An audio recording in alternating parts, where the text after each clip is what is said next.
Encore un pays souverain qui se réveille sous le fracas des explosions et des frappes militaires, à peine 3 jours après que le monde se soit échangé des vœux de paix et de prospérité. Le peuple vénézuélien a vécu à l'aube de cette journée l'un des épisodes les plus sombres de l'histoire contemporaine et du droit international, une capitale bombardée et un président élu arrêté par des forces étrangères.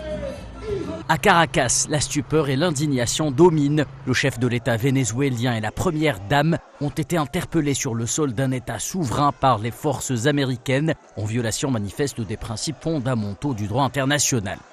Une arrestation qui contrevient notamment à la Charte des Nations Unies, laquelle consacre l'égalité souveraine des États et interdit le recours à la force ainsi que toute ingérence dans les affaires intérieures d'un pays.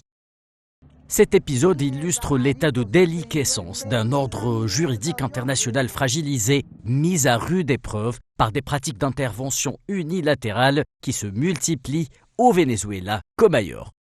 Le droit international, pourtant conçu pour prévenir précisément ce type d'escalade, apparaît aujourd'hui de plus en plus marginalisé face à la primauté du rapport de force. Au cœur de cette crise, le multilatéralisme vacille, fondé sur le principe de la résolution pacifique des différends, inscrit dans l'article 2 de la Charte des Nations Unies. Il cède le pas à des doctrines sécuritaires héritées du début du XXe siècle, des doctrines archaïques fondées sur l'usage de la force qui ont pourtant conduit l'humanité à 2 guerres mondiales aux conséquences dévastatrices.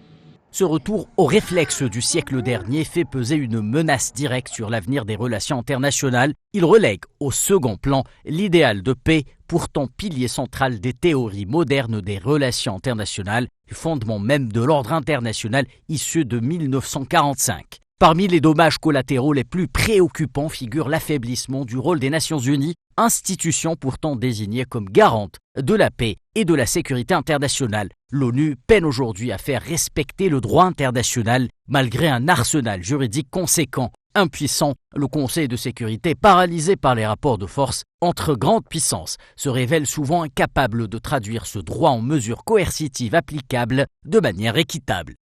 L'histoire latino-américaine offre à cet égard la meilleure des illustrations. Selon l'historien américain John Costworth, les États-Unis sont intervenus à 41 reprises en Amérique latine entre 1898 et 1994, un interventionnisme récurrent qui a profondément façonné les équilibres politiques de la région, souvent au détriment de la souveraineté des États et de la stabilité régionale. Qu'elles soient menées par Washington ou par d'autres puissances, ces interventions unilatérales présentent un risque majeur pour la paix internationale. Perçues comme hégémoniques, elles déstabilisent des régions internes, alimentent les conflits internes, encouragent une course aux armements et incitent d'autres acteurs internationaux à recourir à la force. Un engrenage dangereux susceptible de rompre l'équilibre stratégique mondial et d'ouvrir la voie à des conflits de haute intensité.